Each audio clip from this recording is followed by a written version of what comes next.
La parole est à Boris Jamet-Fournier. Merci beaucoup, Monsieur le maire. Alors, comme souvent, je vais m'inscrire dans la droite ligne de l'intervention de la présidente Geneviève Garrigos, ma présidente, et j'aimerais commencer par dire que souvent dans cet hémicycle, on parle de l'importance pour la ville de Paris de tenir son rang historique, de tenir sa promesse, que ce soit en termes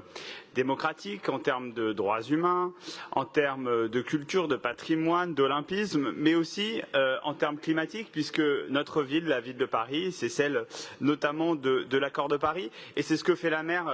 la présidente Geneviève Garrigos l'a rappelé sur un certain nombre d'exemples, mais quand même, lors d'une récente étude publiée en février, 40% d'exposition en moins aux particules fines, voilà une conséquence directe de l'action de l'exécutif depuis quelques années, 8 mois de vie en plus, excusez du peu, et je pense que c'est vers ça qu'il faut aller, et de fait, le dernier rapport du GIEC publié en avril 2022 est sans appel. Il nous reste 10 ans pour agir sur cette question climatique dont on voit les conséquences désastreuses, ce dérèglement climatique dont on voit les conséquences dans notre ville, avec des feuilles séchées dans les rues parisiennes en plein mois de mai, ou des alertes sur les ressources en eau dans toute la France. On est vraiment dans une situation critique et il faut agir, car ces effets sont irrémédiables, même dans l'hypothèse d'une limitation de la hausse des températures à 1,5 degré, on aurait des effets délétères sur la santé notamment, sur l'accès à l'alimentation, à l'eau, et donc il faut agir. Cette COP26 qui a eu lieu récemment à Glasgow, comme l'a dit Geneviève, a été décevante, moins d'1 milliard d'euros pour les pays du Sud, 800 millions d'euros, c'est trop peu, c'est d'ailleurs un quart des besoins en adaptation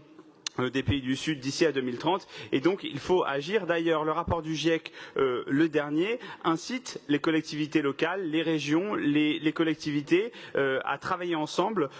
pour s'intéresser à cette question du dérèglement climatique, et donc là encore, Paris tient son rang avec ce sommet d'Abidjan qu'elle prépare. Quels sont les objectifs de ce sommet? Il y en a 3. D'abord, un moment de plaidoyer pour les élus locaux, et je pense que c'est important que les maires des grandes villes du Nord et les grandes villes du Sud puissent parler ensemble, échanger sur ces questions climatiques, échanger aussi sur des solutions concrètes, une expertise technique, notamment pour que la ville de Paris puisse partager son expérience en la matière et faire connaître ses bonnes pratiques. Et enfin, une mobilisation pour trouver des financements. Il y aura des bailleurs internationaux présents à cette manifestation, et c'est important puisque, comme je l'ai dit, ça coûte cher, que ce soit pour construire des parcs photovoltaïques, des parcs d'éoliennes, de nouvelles infrastructures. On a besoin d'argent, et donc ce sera un des intérêts de ce sommet qui aura lieu en juillet à Abidjan. Voilà, ce sera un moment fort sur le continent africain, aussi pour préparer la COP27 qui sera organisée à Sharm el-Sheikh en Égypte en novembre prochain, et c'est une des raisons